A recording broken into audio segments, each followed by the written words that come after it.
I'm the Federal Treasurer of Socialist Action, a steering committee member of the NDP Socialist Caucus, past Secretary of the Toronto York Region Labour Council, and a retired member of the Canadian Union of Postal Workers. We acknowledge that this gathering takes place on Indigenous lands, including the unceded territory of the Mississaugas of the New Credit and the Wendat and the Haudenosaunee people. We join in the fight for justice, recognizing that there can be no real reconciliation without restitution. That entails seizing the assets of the big resource corporations and returning them to the commons. Tonight's webcast is titled The NDP, a Bourgeois Workers' Party, with Gary Porter, a Socialist Action leader in British Columbia, and Yvonne Anson, a federal NDP candidate in 2019, and Bren Smith, soon to be a provincial NDP candidate in Vancouver, and I will be hosting the show. Gary will give a talk for about 25 minutes, followed by Yvonne, who will speak for about 5, and then Bren, who will also speak for about 5. Then we will take a few questions from the online audience. Audience members can submit a question anytime by accessing the website directly from YouTube and by typing the question directly onto the chat column. Please direct your questions to a specific person if you wish, or to all. If you like this webcast, please subscribe to the Socialist Action YouTube channel. If you agree with what you hear during the program, please join Socialist Action by signing up at our website, www.socialistaction.ca, and by calling 647-986-1917. That's 647-986-1917. Please remember, 1917 is the year of the Russian Revolution. So, let's begin. Gary Porter lives in Vancouver, is chair of the NDP Socialist Action, and once edited the Professional Chartered Accountants of Canada. In the 1960s and 70s, Gary was organizational secretary of the League for Socialist Action, a predecessor of today's Socialist Action, of which he is a leading member. So welcome, Gary. Thank you, Comrade Chair. Eager to do this. I've spent a long time working in and around the New Democratic Party and a long time thinking about it. Our political analysis and tactical approach to the mass Labour Party in Canada, the New Democratic Party, was elaborated in a report which was presented way back in January 1974 plenum, which means a full meeting, of the Central Committee of the League for Socialist Action, Ligue Socialiste Ouvrière, by, as it happens, me. My report represented the majority view of the political committee. The political committee is the subset of the Central Committee, which is a national leadership that was resident in Toronto and met on a weekly basis. It was adopted by the plenum, that is the full meeting of the CC, and published in the LSA-LSO Internal Information Bulletin, Volume 2, Number 4, February 1974. At the time, we had two series. One was discussion bulletins, which were items that were up for a vote at some point, and the second series was information bulletins, which we sent out to the membership to give full descriptions of decisions on the Central Committee. Our work in the NDP and its antecedent, the Cooperative Commonwealth Federation, began in the 1940s, years before 1974. So our work is about, in the NDP CCF, in the Social Democratic milieu, is about 80 years old. But this report represents, that I gave in 1974, represented a major clarification of our position and a further development and clarification of our line. The original report that I presented in 74 at the plenum was written in the context of clarifying and redefining our NDP policy at a time when the policy was being challenged from both left and right. The revolutionary communist tendency was ultra-left, that is to say they were in a position that didn't relating to the mass of the working class. The revolutionary communist tendency, their perspective was the NDP was losing its working class base, and that we should orient our work inside the NDP to a smash and grab maneuver to where we would try to grab the new revolutionary vanguard, which they thought existed. This was a version of the so-called French turn, which is exactly that kind of a maneuver, but it had been used in France and got the name historically the French turn. We also faced the Labour Party tendency perspective, which was an adaptation and subordination of the Revolutionary Party to reformism, and to the and ultimately to the NDP leadership. This discussion proved extremely helpful to the majority of the political committee and subsequently the Central Committee, helping us to clarify and make precise how revolutionary socialists must define the mass Labour Party in Canada, develop a policy toward it, and challenge the reformist leadership before the Canadian working class. The leading comrade of the Labour Party tendency was a longtime leader of the Canadian section of the Fourth International, Ross Dowson. And during that time, for a long time, he played a very positive role. He was almost individually held the whole organization together through the Red Scare and the anti-left campaign in the 1950s. In the past few years, we have seen the emergence of various small currents in the NDP attempting to influence the party in a leftward direction. These currents include NDP for Leap, Momentum, and Courage. They are all social democratic in nature, which is why they have been reticent, at least up to now, to work with the Socialist Caucus. Socialist Caucus, initiated and led by Socialist Action, challenges the right-wing social democratic leadership with a program of democratic and transitional demands, a revolutionary socialist program. Now, by democratic demands, I mean the kinds of demands like self-determination, basic human rights, so like self-determination for the Indigenous peoples, or the right to free speech, the right to free assembly, the right to protest. Those are democratic rights, and we include those because they're very key to development of the revolutionary movement and the labor movement. But we also oppose transitional demands like 4 hours work for 5 hours pay in order to transfer back to the workers the benefits of automation, to pay the workers some of the benefits of the increasing productivity that they make, and to offset exported jobs. So that is a transitional demand because it really cuts right into the capitalist surplus value or profit and moves it back to the working class and makes capitalist life very difficult. We also put forward slates of socialist and working class candidates. Socialist Caucus has expanded to about 1,000 adherents and represents by far the biggest organized left current and the only socialist current in the party. Our approach to a reformist workers' party, sorry, that's a subhead. I'm not supposed to read that. If our attitude to social democratic and Stalinist-led labor-based parties, because in Europe there are lots of them that are led by members of the old communist parties that were Stalinist, is one of principled opposition based on their counter-revolutionary program and practice. Our tactical approach towards these parties, expressing opposition and expressing that opposition, is different than the pure and simple bourgeois parties. This flows from the very important fact that although these petty bourgeois tendencies, although they are petty bourgeois tendencies, they are tendencies within the workers' movement, at least in the imperialist countries. Comrade James P. Cannon, a founder of the Trotskyist movement in America,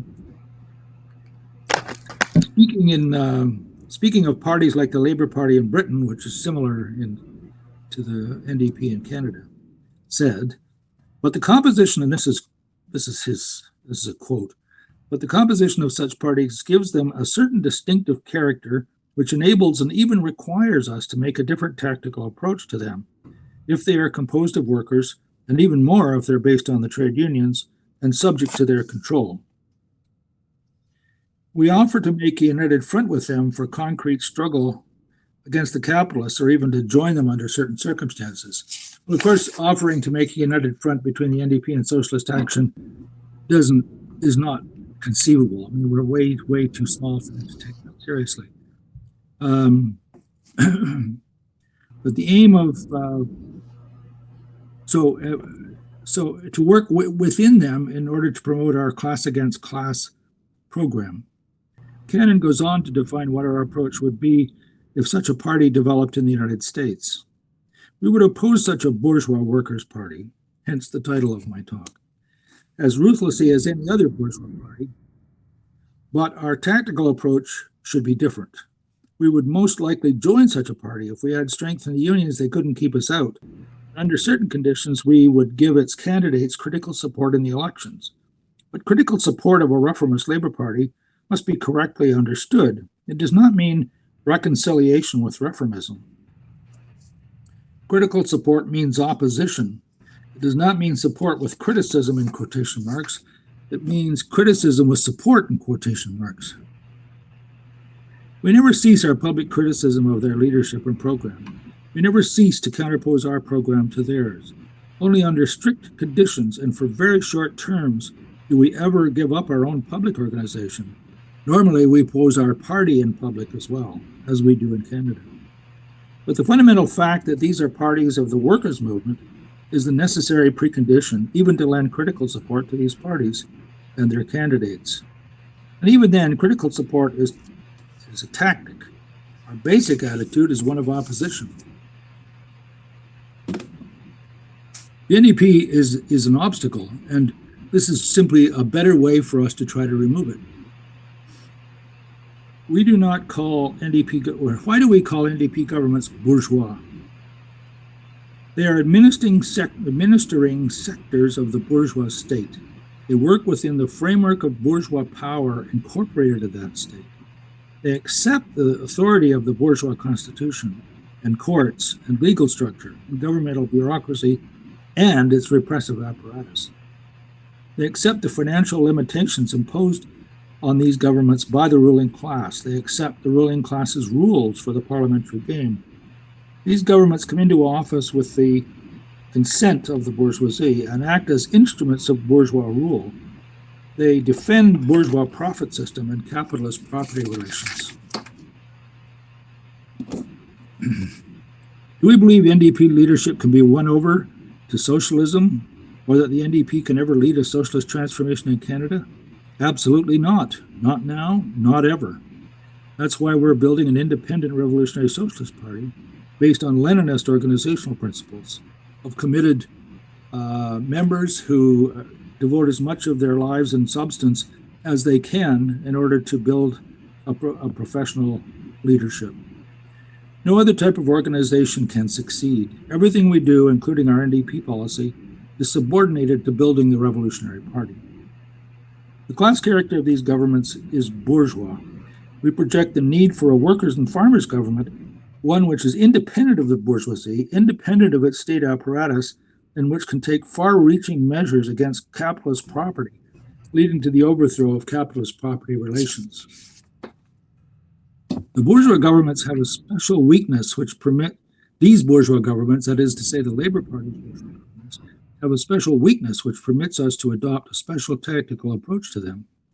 The bourgeoisie rules not through one of its own parties shaped, led, and directly controlled by the bourgeoisie, like the Conservative and Liberal parties, but through a government composed of leaders of a party of the Labour movement.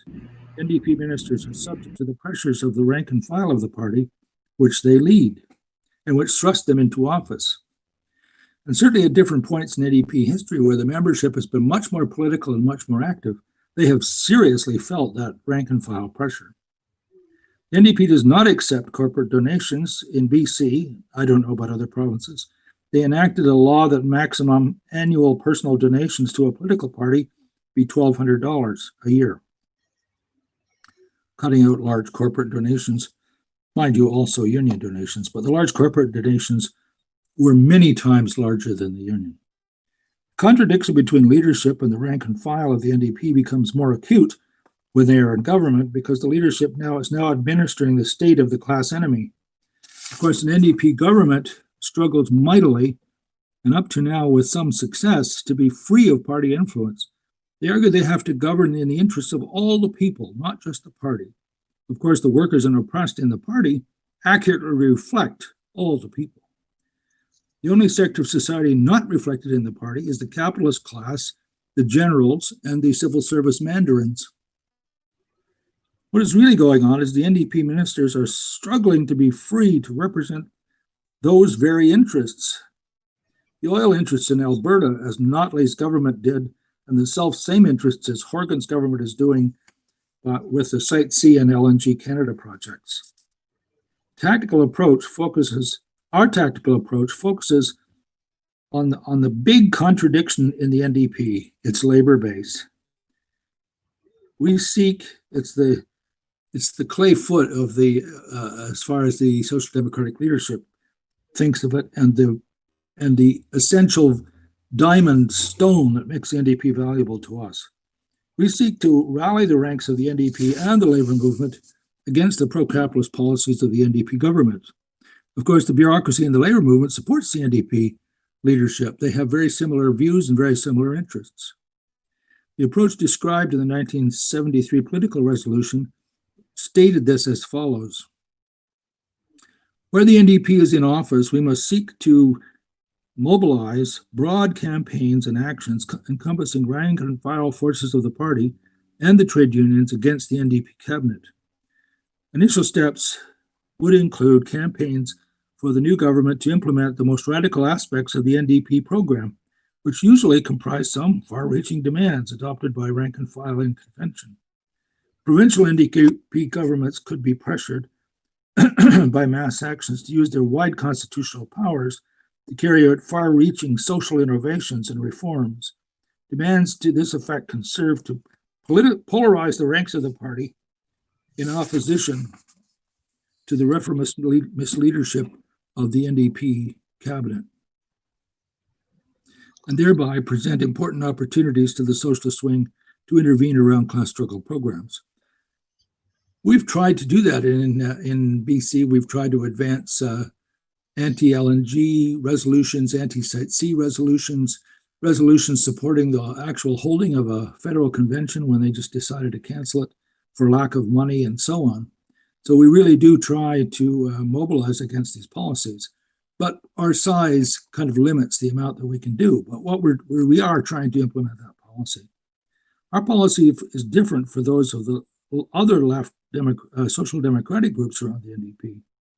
The difference is that we aim in the future to defeat the Social Democrats and lead the workers to power. They do not have the confidence that they will ever lead anything, or for the most part, even the desire to do so. We have what looks like very unrealistic aims, but these can change very quickly. As Lenin once said, what sometimes 1 year looks like 100 years because nothing changes. Then all of a sudden years can happen in weeks, like the mass uprising that we saw over the indigenous rights in Wet'suwet'en people, or the even larger 20 to 25 million Americans that were suddenly in the streets after the killing of one more black man. So things can change in an awful hurry. Reaction of the Social Democrats to our policy and our work is opposition. The elected members of the party and its full-time bureaucrats are implacably opposed to our work. They know it is aimed at them. They know we understand their support for capitalism and for their own privileges. They know that we push for demands that go beyond capitalism.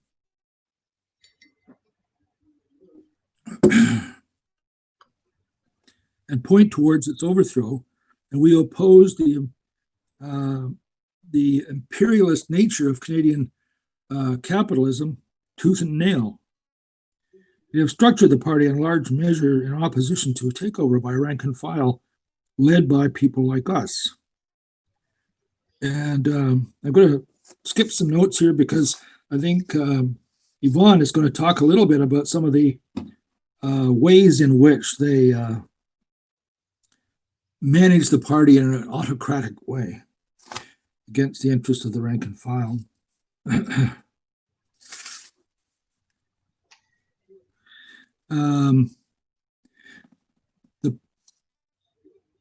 The parliamentary caucus claims not to be bound by party policy. In the past, there have been waves of expulsions of Trotskyists, and the Waffle was expelled, which was a left nationalist opposition. They saw their analysis was that Canada was a colony of the United States, and so they had a nationalist view, they saw it as a national liberation struggle, which it clearly isn't, because Canada is an independent imperialist state. But they wanted radical demands, and they called for nationalization of American industries in Canada, and that's an awful lot of industry. The NDP ultimately were expelled. And as you know, to the extent that we succeed as we go into the future, they will consider that option again.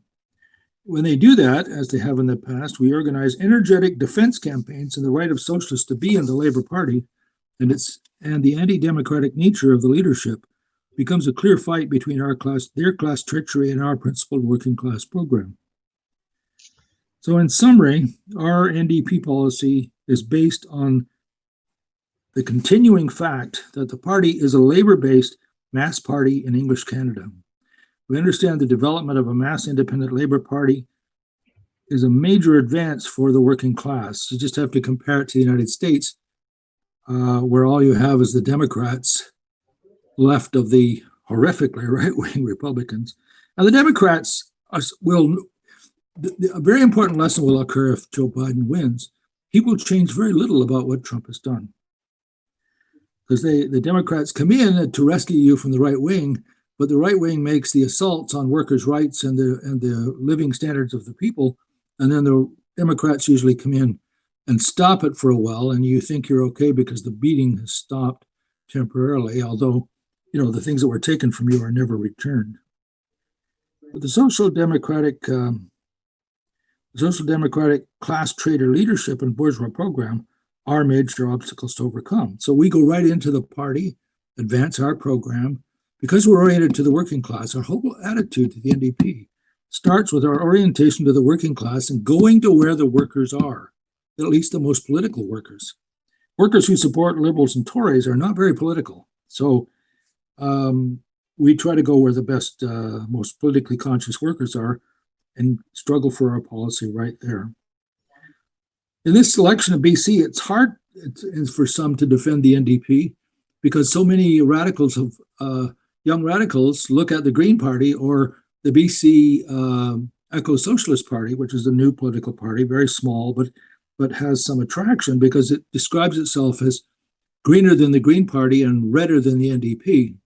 So, that has a certain amount of attraction, but they don't have any working class base, and we will still call for an NDP leadership, but we will not be unsympathetic to young Greens and young BC Eco-Socialists. But we will try to explain to them why we have our policy and how ultimately you really do have to connect to the working class. Our policy, both within and outside the NDP, is a reconcilable opposition to social democracy. We counterpose our traditional program. I'm just doing a summary here. 2 minutes. Okay. With a slate of revolutionary workers and other oppressed groups, we do this in front of the most class-conscious workers. And that's it. Thank you.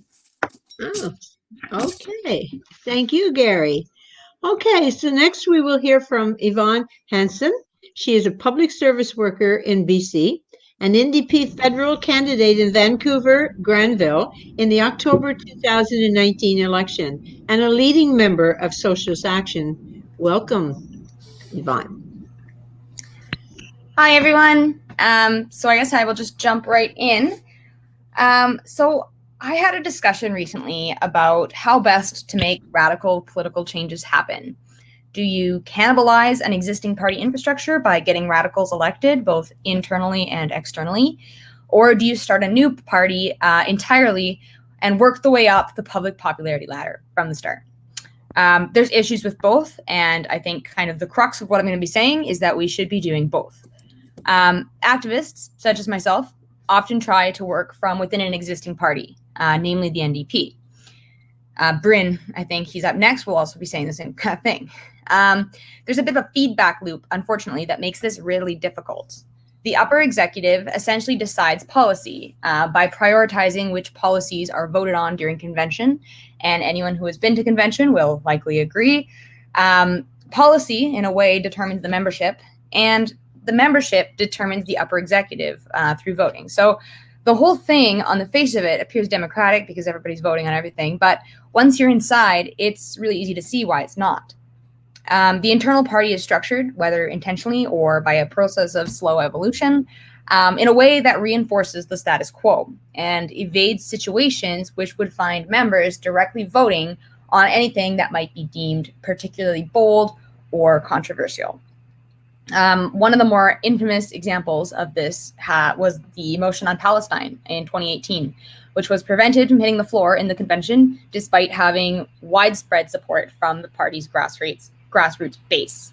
I'm not sure, I believe it was like 35 different riding associations came together to get this motion on the floor, and it didn't make the vote. In an article on this in the Ricochet, it was described as a showdown, pitting high-profile members of the party's caucus against a significant part of the grassroots base. And as long as the grassroots base is on the losing side of internal debates like this, the NDP will remain a bourgeois workers' party. So how do we fix this? Do we give up and start fresh? This is happening right now with in BC, actually, with the BC Eco-Socialist Party. A bunch of people who have given up and tried to start fresh.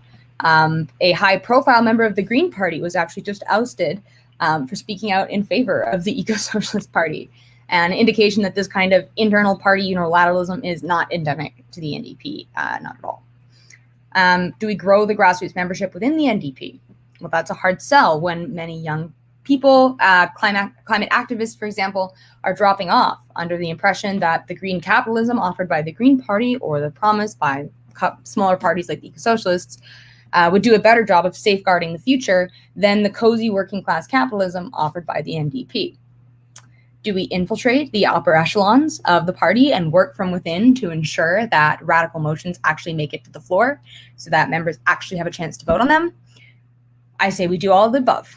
I say we push for electoral reform so that newer, more radical parties can actually have a seat at the table and actually have a little bit of weight to swing at these larger parties like the NDP. Use that leverage to push the NDP to listen to its grassroots base, elect party officials who will do that listening and actually act on the mounting demands of the activists and working class grassroots voters. I do want to emphasize that I don't think that it's impossible to change things from within. I see a lot of promise in the membership and the volunteers who pound the pavement for the NDP, and in the young radicals like myself and Bren who are teaming up to work on things from the inside out. I see a lot of promise in the platforms offered by the federal NDP in this year's past 2019 election. And I would really like to see the next election platform pushing the envelope even further, because obviously it's still working from within a capitalist framework as the beginning. And I would like to see, the next election platform pushing things like wealth tax, federal minimum wage, and obviously climate action into, the very extreme end of what is possible. I don't want to dissuade anyone from voting NDP. Please do vote NDP, but please use a keen eye when you're evaluating which candidate you are voting for. Are they willing to push the envelope? Are they wanting the party to go further, be bolder, embrace the working class foundation that has existed since the party's formation, and allow space within the NDP for the kind of radical socialist policies that we're going to need to see? Or are they more concerned with career politics? Than with adequately addressing the severity of the intersecting crises we are facing as a society? Are they more afraid of critiquing the party than they are of living out the rest of their lives in late-stage capitalism? Ask your local candidates hard questions, especially if they are careerists, and propose bold solutions. Volunteer for progressive candidates, for activists, environmentalists, and organizers. Vote with your labor and with your dollar as much as with your ballot. And for now, remember, vote NDP, but don't forget to raise a little hell before you do it. Okay, thank you, Yvonne.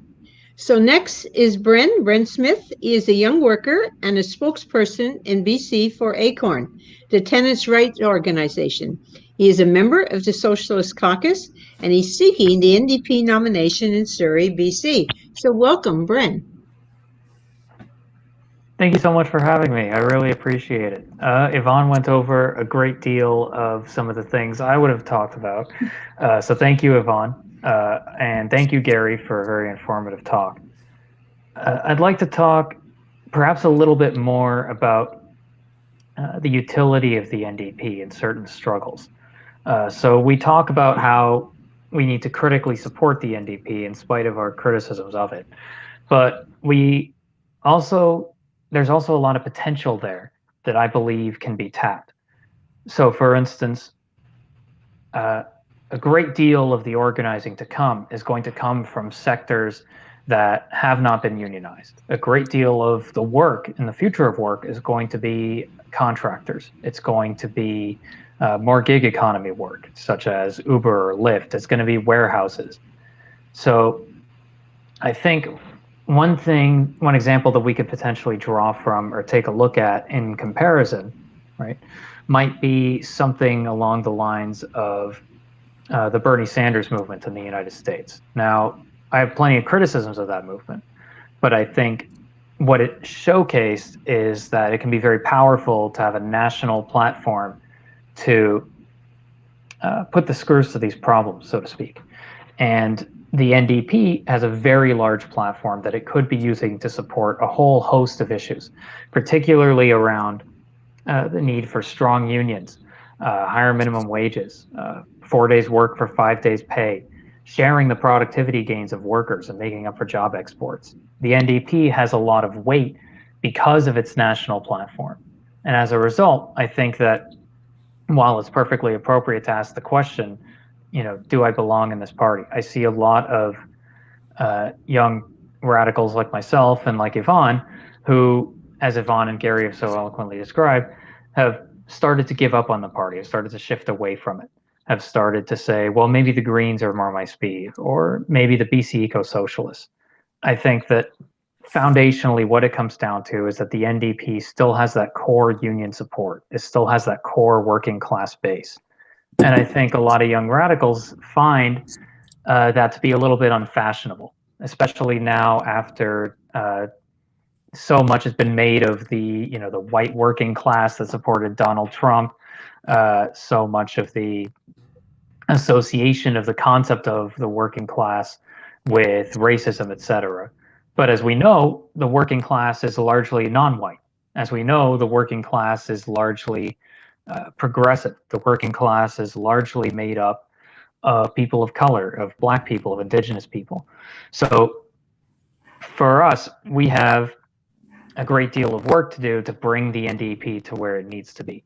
But at the same time, I see the NDP as that vehicle more so than basically anything else out there. And I think that if we have that as a vehicle, we can use it as a platform to begin building towards issues that we need resolved, such as, like I said, organizing the gig economy, delivering us the gains from productivity, beginning to nationalize more industries. So overall, this is why I see the NDP as an appropriate vehicle for radical change. This is why I see the NDP as the platform for myself, which I'm seeking the nomination. So yes, overall, that's what I have to say. Thank you so much for having me on. Okay, thank you, Bren. Thank you very much. Okay, so now I'm going to go to Kurt, our technical advisor here, producer, to see if we got any questions. I'm sure we do. And then I'm going to come back. First of all, Kurt will put 3 questions to you. So he usually puts them on the screen in chat, but for Gary, he's going to read them slow so that he can write them down. And you can, and only because you have trouble reading them, comrade, not because you can't. Yes, I'm very appreciative. So anyway, so yes, so there will be 3 questions, and you can answer all 3, or 1 or none. And I'm going to give you each up to 5 minutes on this round to answer the questions. 5 minutes, and then we're going to keep you to a strict time. And the lineup will be Yvonne will be first, then Bren, and then Gary. So, Kurt, go ahead. All right, so our first question comes from Barry Weisletter, who says, How does Jagmeet Singh's current response to Trudeau's throne speech show both the weakness and strengths of the NDP in relation to the main capitalist parties? What do socialists demand? Julius asks, why does the NDP settle for tiny gains in a situation like today's situation of COVID and a minority government when they have far more leverage than they have had for a long time? And then Ellen Ramsey asks, do you think we will get a national pharmacare plan now? Okay, Yvonne, 5 minutes. You're muted, Yvonne. Sorry, I was going to say if Gary wants to go first, I got to write out my answers still. Bren, are you ready? I can speak off the cuff. Okay, good. I will do my best. So, Jagmeet Singh's current response to Trudeau's throne speech, I think it's important that we're attempting to gain more concessions during this. At the same time, the federal NDP says that they're ready for an election. But right now, the fact that there's an election currently going on in BC, when last time BC was such a powerhouse for the NDP federally, I think that right now they have simultaneously a position of strength and a position of kind of being on the back foot. So they sort of have their feet in both ends, and I don't really envy their decision makers over there, certainly. But at the same time, historically, the NDP has made fantastic gains, such as national, medical health care for all, that sort of thing. And we haven't really seen the New Democrats make those gains in some time. So I think that it is worthwhile to ask the question as to what we can do to make sure that we're actually gaining concessions for the working class, what we can do to make sure that the party is making those material gains that we need, especially in the case of COVID, like Julius mentioned. Right now, we're in a very, I'm sure you're all sick to death of hearing the word unprecedented, but we are in unprecedented times. And it's worth asking those questions.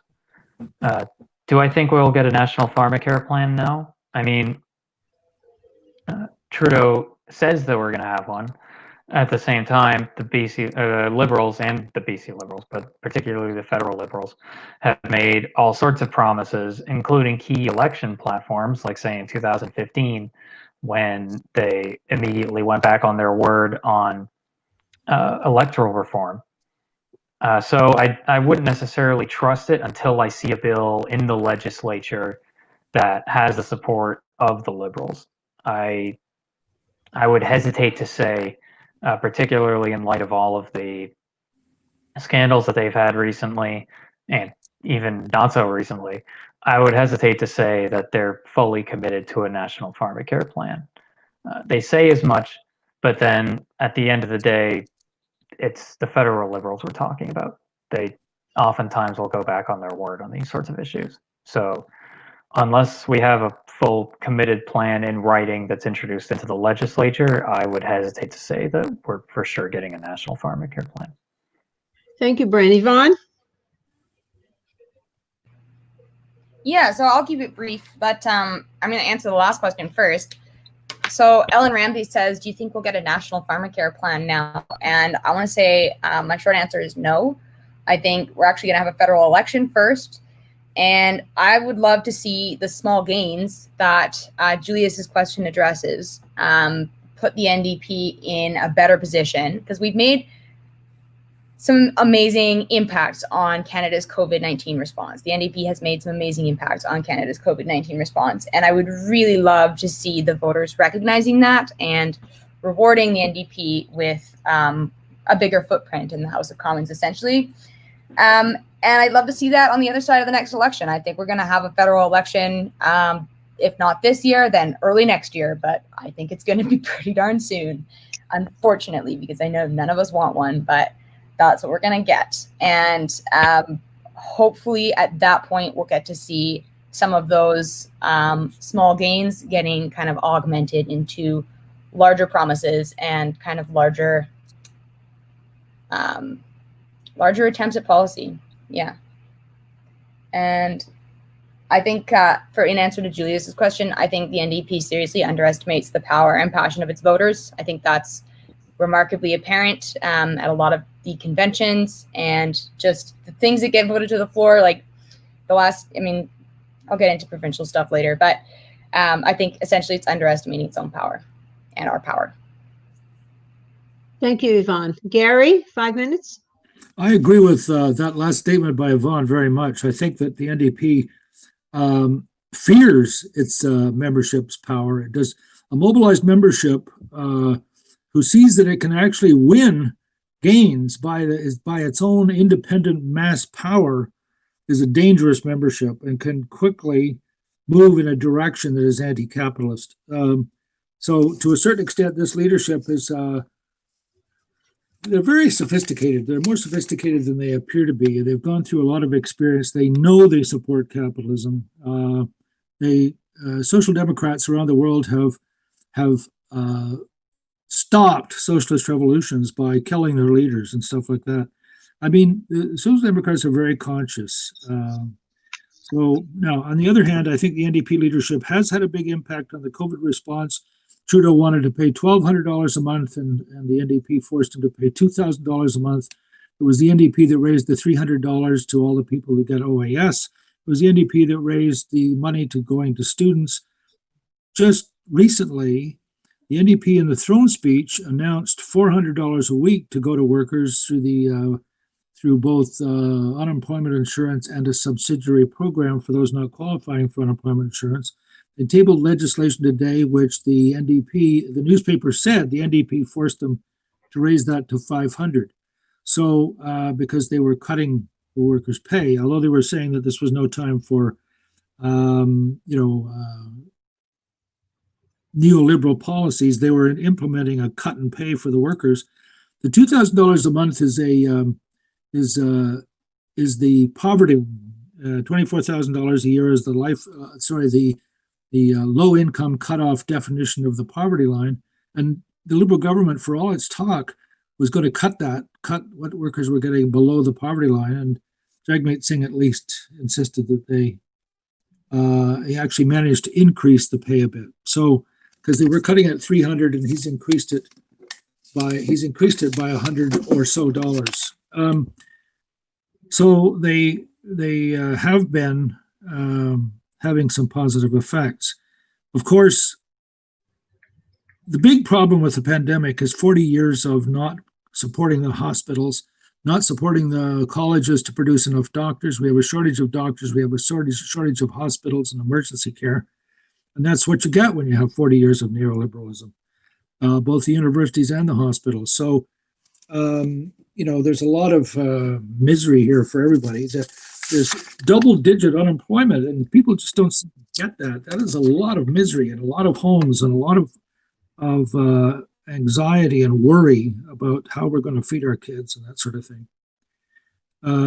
Jagmeet's response, in another respect, is terrible because he's selling his support pretty cheaply. And if I was Jagmeet, I would never vote for the Liberals. I could not bring myself to vote confidence in a capitalist party. I would. It's just a crossing of class lines to vote in support of a throne speech or a budget of a capitalist party.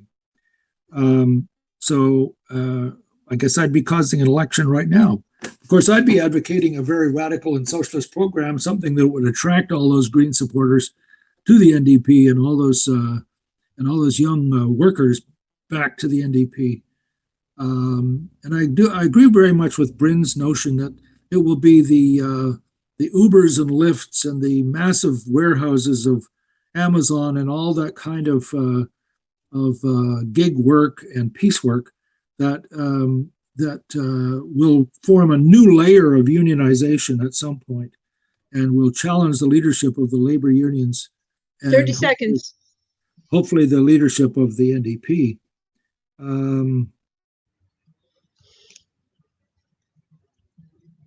I think that's it. Okay, thank you, Gary. So we're going to go back to Kurt now, and maybe we can take 4 questions this time. and we will start to line up again, and we will go to Gary, and then Yvonne, and then Bren, and you have up to 6 minutes each to answer. So go ahead, Kurt. Our first question comes from Mark Lister. He asks, how do we tie climate demands to labor and unionization to win workers from Green and Eco-Socialists back to NDP? Our second question comes from Mirage, and he asks, a general tendency in political history was that NDP has deep root in Saskatchewan, Manitoba, BC, etc., than in Ontario, Quebec, except during short periods in history. But most advanced working class is concentrated in Ontario, Quebec. Why this discrepancy?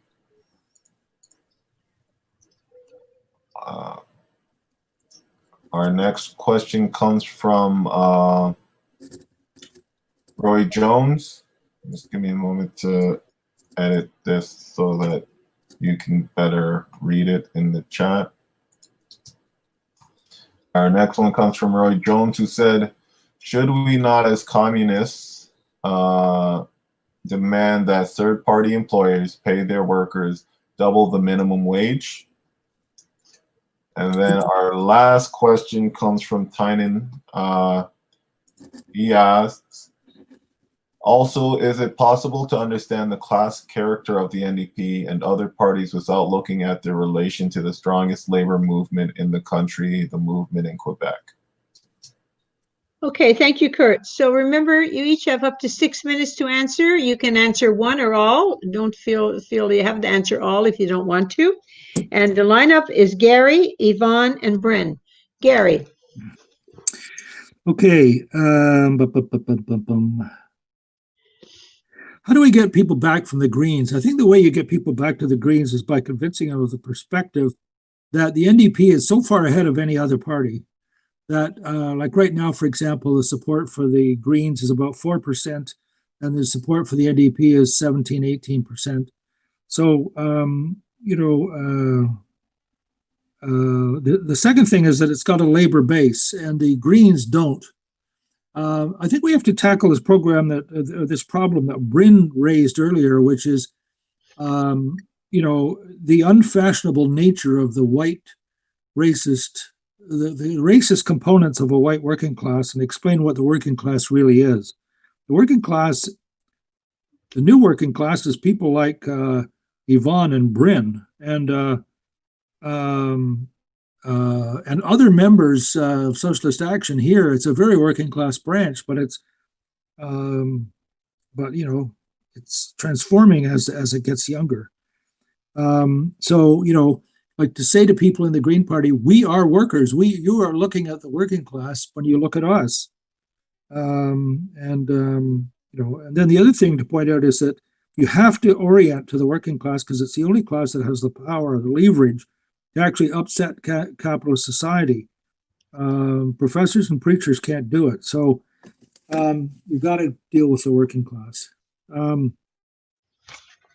Where is the working class in Canada? This thing about popular in, first of all, Manitoba is very working class.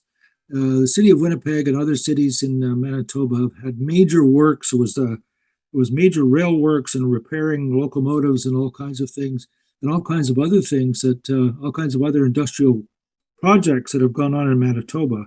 It's true that Saskatchewan has an agricultural base for a long time, but now it's also an oil province, a bauxite province. It has a lot of workers as well, unionized workers. BC is very working class. BC is not a farming province at all. It's always been mining, forestry, fisheries, manufacturing to some extent, but a lot of shipping and transshipping, port workers, tug workers, all that kind of stuff. So it's been a very working class province since its inception. But now the issue in Quebec is a different nation, and it sets up its own institutions. it doesn't. It's not the CSN, the Confédération des Syndicats Nationaux, in Quebec is a powerful and slightly more militant body of workers than the Fédération des Travailleurs Québécois de Quebec, I think it is, which is associated with the CLC. So even the labor movement there is divided between the more nationalist and the more federalist. The NDP just hasn't. The other side of it, of course, is the NDP has never had a really. It says that Quebec with 50% plus one has the right of independence, but it doesn't really support independence or the right of, it really isn't endorsing the idea that if the Quebecers want to become independent, they have every right to do so. And that, makes a big impact on Quebec workers because they are an oppressed nation within Canada, which is in fact a prison house of nations. When you consider all the Indigenous nations as well. So I think I'm.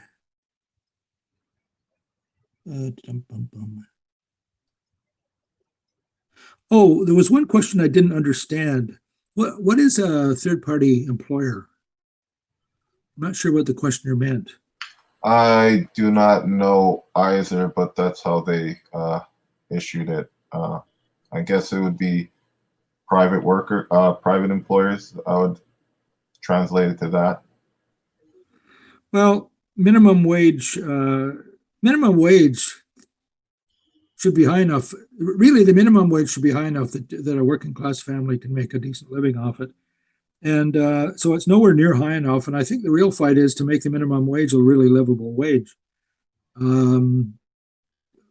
in BC, they're going to go to $15 an hour the beginning of next year in 2021. They were elected in 1917. Over that 4 years, just to keep up, it would have to be $16.50. But they're going to give it as $15. So you can see how the procrastination that goes on in these things reduces the value that they're actually giving to the workers. Now, one thing the NDP is doing here is they're saying from then on it will be tied 1 minute. Consumer price index.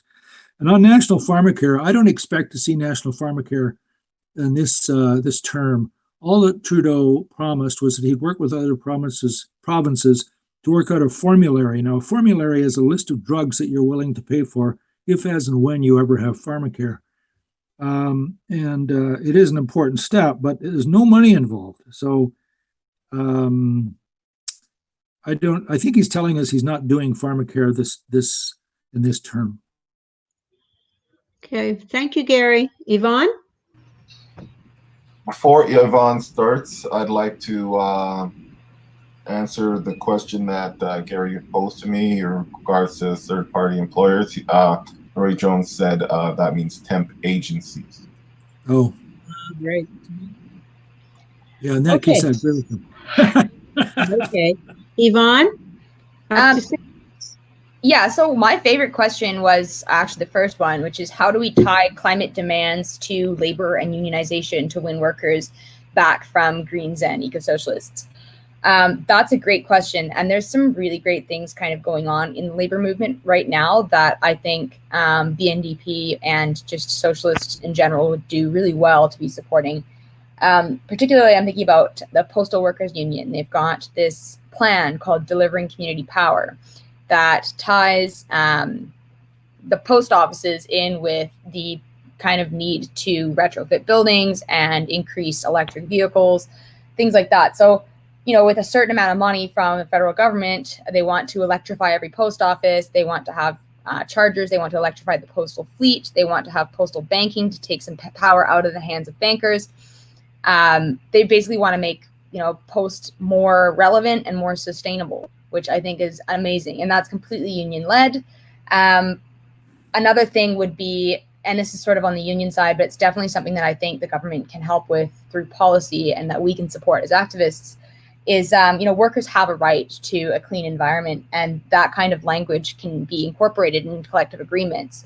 So it really should be against a worker's rights to be made complicit in the destruction of the planet and the destruction of the environment that they work in. So, you know, if they are having to go to work every single day and do things that they know are deadly to the planet, you know, there should be language in the collective agreements that's leveraged against that, which I think would be super possible, and that can be supported through policy and through funding and through the whole bit. So those are some really, really important ways. You know, the unions are leading the way. We just need to listen to what they're saying and support those really, really valuable initiatives. And then the second question was doubling minimum wage. I'm going to assume, and I'm so sorry that I didn't hear the response because I was reading my thing, but I'm going to assume that's referring to employers, like private employers. So I love the idea of doubling minimum wage. I recently had my wage doubled, which was pretty awesome when I got into a new job. And now I'm living like, you know, a life instead of pinching pennies over, you know, the 5-cent plastic bag, carrying all of my stuff home because I forgot my reusable bag, and carrying it home because I don't want to take the bus because that's $3. And so over time, I think is the best way to do it. If we write it in so that there's just a natural increase in the minimum wage every year, goes up with inflation, we never have to worry about it again, hopefully not for a long time, and we won't have to have this debate every like 5 years about minimum wage going up again, because it's going to need to keep going up because inflation keeps going up, and it makes no sense to have it, you know, go up for this period of time and then we'll talk about it, because I don't know, maybe inflation will just stop. It's not going to stop. We need to have a minimum wage that goes up progressively over time, and eventually, yeah, it doubles, because we could be making twice what we're making and still, you know, be living like regular people. Nobody's going to be rich off of $30 an hour. Okay, that's everything. Okay, Bren? Hey, so I really like what everybody had to say about the previous questions. I want to go to how do we tie climate demands to labor unionization to win workers from the Greens and Eco-Socialists? I think foremost we have to demand that jobs that are made in the new green economy have to be unionized. They have to carry certain benefits for them. Everything that's built in the green economy has to be built in service of the broader state and the broader national project. It can't go back into the hands of private corporations, because I think something that's often forgotten by these movements is that big oil is totally prepared for the transition to clean energy. They're just as prepared to monopolize all of the new green energy that we'll be generating as they were to monopolize oil. So we just have to be ready for that. We have to anticipate that big oil, if we do not attack it now, will escape into the future, and it will just emerge in a different context. It will emerge again in a new situation. So winning those voters back, I agree with what Gary and Yvonne had to say. I agree that the Greens simply aren't a viable party for change, and I think we've seen that with their performance in the BC legislature. Their ideological sort of incoherency is what created the instability in government in the first place in order for the election to be called. And then I agree with what Yvonne was saying as well, but I think ultimately what we have to do is demonstrate that we're serious. We have to demonstrate that we're serious through concrete action. We have to show that we're prepared to build all of these things. We have to actually get moving on a lot of this climate initiative, and that's part of why I'm hoping to run for the NDP, is to renew its focus on the environment. As for the other questions, yeah, the NDP does traditionally have a deep root in Saskatchewan and Manitoba. There's no reason the Conservatives should be holding Saskatchewan, for instance. I would say that the other problem is that a lot of the working class of Canada does not think of itself as working class. The idea of a non-existent middle class has permeated so deeply into the Canadian fascination and imagination that we almost have to undo that. For a lot of Canadians, it's, you know, oh, well, you're kind of in this nebulous middle class, instead of just, right, do you own property or not? Do you own a business or not? Do you own capital or not? That's where the real differences come from. So I suppose then I'll jump straight to the last question, dealing with Quebec. Quebec is sort of, it is very different. I agree with Gary in that it can almost be thought of as a totally different nation, and especially now, the results of the last federal election, there's only one NDP MP left in Quebec. So they're almost it was quite interesting because the NDP had made gained so much ground, in Quebec, and then now almost all of that has been completely reversed.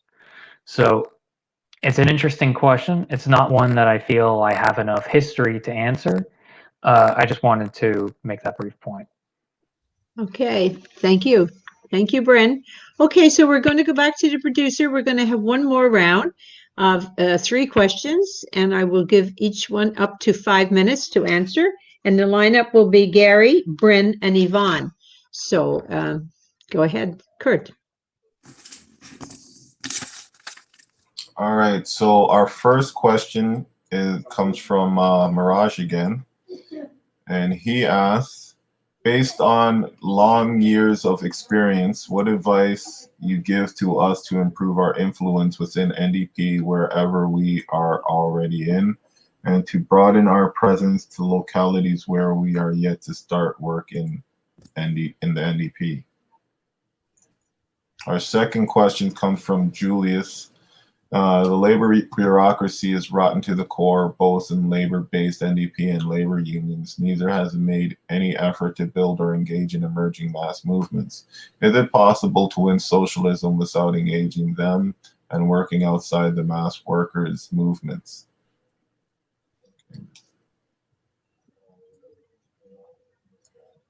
And let's see, I have one more. I just need to find where it is. It was Yasin. Yasin asks, what lessons should the NDP learn from the loss of Jeremy Corbyn and Bernie Sanders? So they're all the questions we have. Okay, so you have up to 5 minutes. Gary. Okay, well, Jeremy Corbyn and Bernie Sanders are quite different. Jeremy Corbyn got smeared by his own party, the right-wing leadership of Tony Blair, who was a wretched capitalist betrayer and a supporter of the United States war on Iraq. They mobilized claiming that he was anti-Semitic, which was absolute nonsense. I mean, Zionism is the only movement I know in the world where they claim that to oppose it is to, be a racist of some sort. So that was part of his problem. The second problem is he didn't have a clear line on the European unity, on Brexit. And I would have taken a line of opposition of getting out. And the reason is that I would want to weaken the European capitalist alliance, and I would rather deal with the British working class without having to deal with Brussels and all that stuff. So I would have advocated it on a completely different basis, that it was for the workers and benefit of the workers' struggle against the bosses. To strengthen the relationship of the workers to the bosses. As far as the labor bureaucracy, the other side of that is that Bernie calls himself a socialist, but he isn't. He's a mild reformist. He advocates things that are almost all adopted in Canada already under a completely capitalist government. And his main thing is to what I call a Judas goat. Purpose of a Judas goat is to lead a flock of sheep to slaughter. That's been his role in 2 elections, where he leads them back into the Democratic Party, which is a party of one of the great parties of United States imperialism and all the crimes of that imperialism. So, which he, I don't know how many times young people will buy into that, but this is the second time. So Jeremy Corbyn leads a working class party, and Bernie Sanders is a creature of the Democratic Party. Labor bureaucracy, the fight. Yeah, you have to take them on where they are. You can't build alternate unions. You can't build an alternate NDP right now. We don't have the strength. So we have to take them on where they are, and they're situated in the labor movement and the NDP. And so what we have to do is build groups like the Workers' Action Movement and the Socialist Caucus as best we can with our limited forces, and fight for a socialist program and fight for democratic rights in these organizations and against racism, like has occurred to one of our members in Ottawa.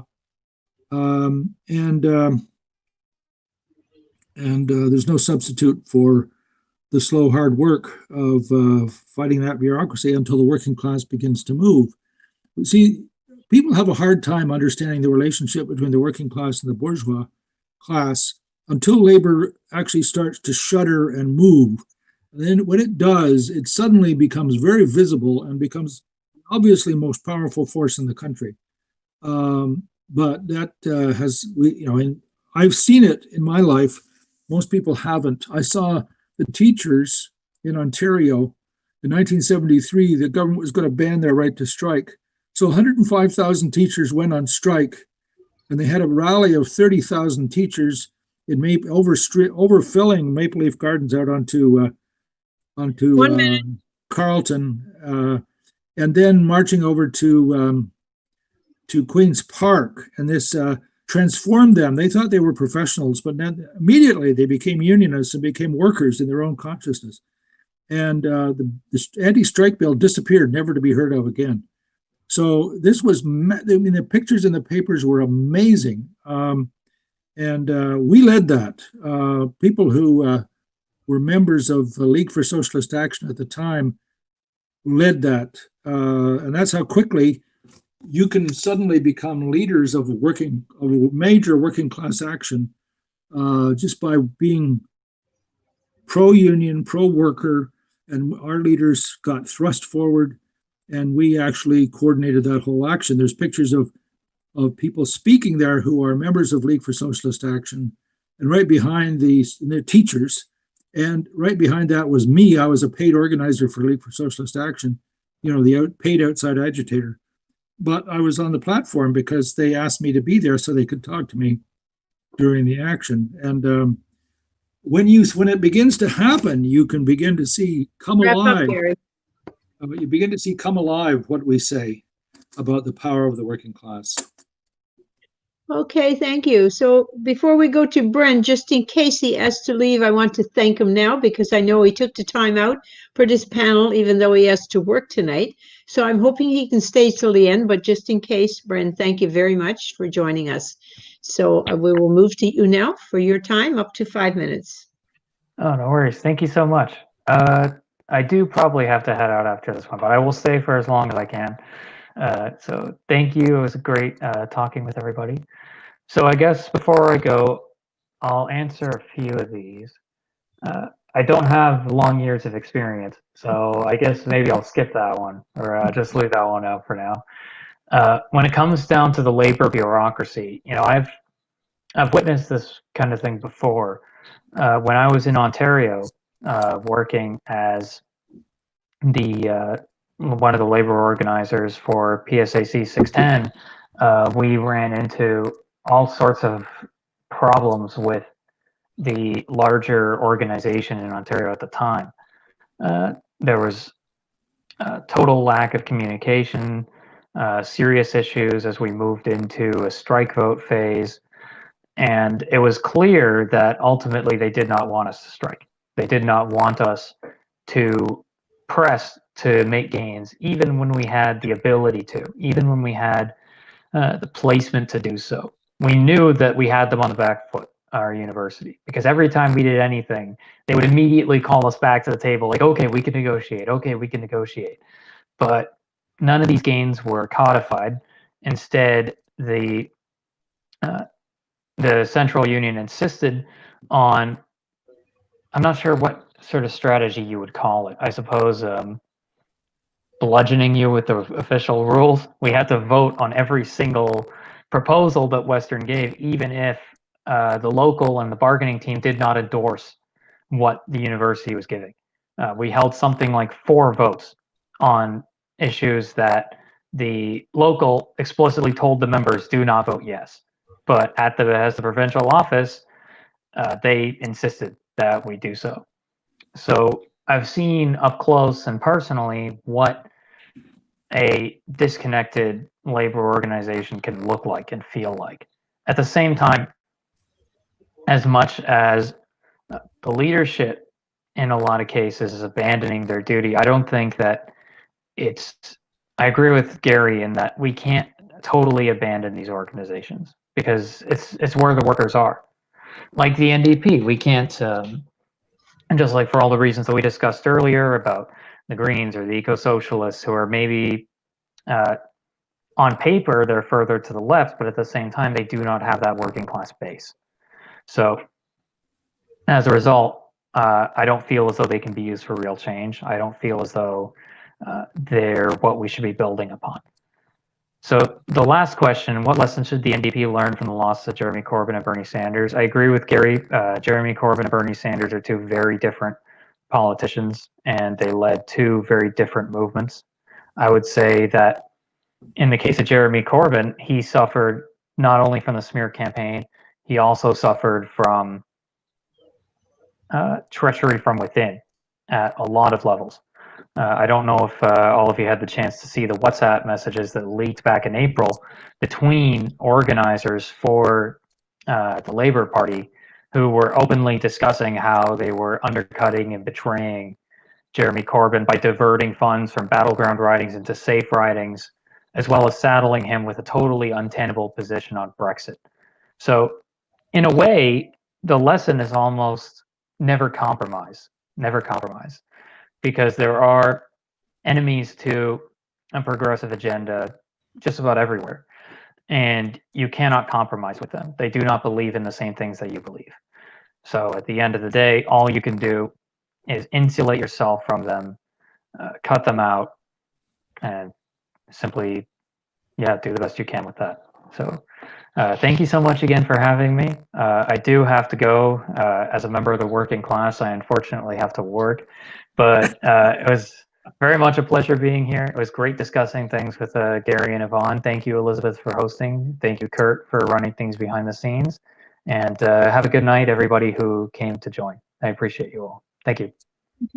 Thank you, Bren. But the answer to what you were talking about the union bureaucrats, what they were actually doing was kissing the employers, you know what, while trying to bamboozle you and to confuse you in seeing what they were doing. So that's the game they.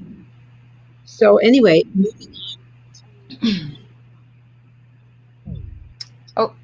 Sorry, Elizabeth, I think you dropped out there for a second, but can everybody hear me? All good? I can hear you. Excellent. All right. So like Bren, I don't have long years of experience, but I do have a bit of advice for how to improve influence within the NDP wherever you're located. Volunteer for NDP campaigns, get to know people on those campaigns. Oftentimes, if you're in one area, it's always going to be the same kind of people who are working them. You want to do phone calling, you want to do phone banking, door knocking, outreach, especially because that's all stuff that's going to get you in touch with the voters and with the party activists who live in your area. You want to donate because then you're going to be getting phone calls, you're going to be on the list. Everybody will see your name. You want to become a member if you're not already. I think it comes with like a $5 yearly charge or like a $1 yearly charge. Like it's not prohibitive at all, at least not for me. Network at conventions. So do go to conventions if you can get sponsored by your EDA. And that's my last one, is join your local EDA. A lot of the EDAs, especially in smaller and less strategic ridings, are kind of struggling to find membership and would probably gladly have you if you are a nice person and willing to put in a bit of work. So that's my advice there. To the second question, the labor bureaucracies brought into the core, blah, blah, blah. Labor unions, neither's made effort. How is it possible to win socialism without engaging them? I straight up don't think that it is possible to win socialism without engaging the working class and the workers' movement. Like, I just don't understand how we would build a workers' state without engaging organized workers. Maybe this is a bit of a cynical view. I essentially think all human institutions are inherently flawed, and it kind of sucks, but that's just what we're dealing with. And we cannot give up on them just because they are flawed. And we cannot say the leadership is corrupt, therefore this entire institution is garbage and we need to find a workaround. That's not going to work. The institution, as flawed as it is the best that we have, and we need to work with it. We need to infiltrate it the same way that we're doing with the party, infiltrate the leadership. Vote if you're a member of a union, vote on your leadership when there's an opportunity, and just absolutely do your best there, because working around it is not possible, And then the last question is, what lessons should the NDP learn from the losses of Jeremy Corbyn and Bernie Sanders? And to that, and it's an unfortunate lesson, but it's that you can't win an election if the media is not on your side. And I don't really have any advice for how to get the media on your side. I think we've talked about this in previous webcasts, but straight up, like, you could have the best platform and the most passionate supporters and a huge voter base, and you could be beloved by all and still not win if the media is not doing you any favors. So for the NDP, I saw Jagmeet Singh on TikTok. I think that was great. I think leveraging modern social media platforms effectively and in a way that is digitally native is the only way, because the media, like the mainstream media, is not going to give us anything because we're actively working against their ownership's interests. When I was running as a candidate, I got interviewed a couple times, and I'd be like, look, everybody's writing the same story about this riding. And the person interviewing me would be like, yeah, that's what my editor wants. They want to intentionally exclude the NDP from the discussion. That's always going to happen. So, unless we find a way to leverage media in a way that's like favorable, we're not going to win an election. We're not going to do it. So that's all I have to say about that. YouTube broadcasters like the Young Turks, I don't know if you guys watch that. We need something like that in Canada, because honestly, that would lend a lot of credibility to the NDP and to Socialist Action. And, podcasts, whatever we can do, we need to figure it out, because we're not winning anything without the media. Yeah, that's what I got to say. Thank you, Yvonne. Well, because we have a little bit of time left, I'm going to give both of you 2 minutes. If you have, because I'm sure Gary has something else to say. 2 minutes if you want to wrap up, if you've missed out on something. So, Yvonne, you're first, and then we'll give the last word to Gary. Yeah, I just want to say, thank you guys again for having me. I know that I'm not sharply critical of the NDP, because I do see a lot of hope and a lot of promise, and I am excited to run again. And I'm not sharply critical of the labor movement, because both as a NDP candidate and as somebody who works for a union, I get to see kind of all of the amazing people and all of the amazing initiatives and amazing things that are happening within them. So I'm kind of excited by that, maybe a little bit cynical, but I at least excited for this BC election to hopefully give us a few victories, no matter how small, and excited for some future webcasts, which I'm sure we'll be discussing it. So over to you, Gary. Thank you, Yvonne. Thanks to Kurt and our chairwoman, Elizabeth. I just want to say, make a comment on the media. We know they're against us, but it is possible. There have been a lot of, we have won, the NDP does win. The Labour Party has been in government, there's been a lot of them. A lot of social democratic governments in different parts of the world. So it is possible, but the way to win a government that's actually going to do something is you have to mobilize the class as a class. You have to mobilize the mass of workers behind the demands that you want to make. When that happens, the word gets out, it leaks out all around the capitalist media. But, Yvonne's also right in it would be very useful to develop commentators and bloggers and that more of that in Canada, because they develop massive audiences, and then you get to hear, in the case of ones that we could do, you could hear socialist analysis every day of what's going on in the news. I watch 2IT and all of the other people around it to see what's going on in the United States. Back to the main point, I think the main point is that we work in the end, we are oriented to the working class. We know that there's no other way to overcome the pandemic, the boom-bust cycle of capitalism, the misery, the endless war, the destruction of our environment and our economy. There's no other way than through a workers' revolution, and therefore you have to work with the working. It's our privilege actually to work with the working class, because it is the transformative force in the world that can make things different. If you're going to say you want to work with the working class, you have to go where they are, and where they are is in the unions and the NDP. So it becomes pretty axiomatic for us, and how we advance our program is a tactical question at any given point in time. here in this election. We're going to be putting out online leaflets and selling our press, or actually free distribution of our press. This latest, the next issue coming out any day now. I don't know if Yvonne has received her bundle, but it's probably, if not today, then tomorrow. We'll have 2 articles, one on a 3-year record of Horgan, and the other on the albatross of the Site C around his neck. 30 seconds.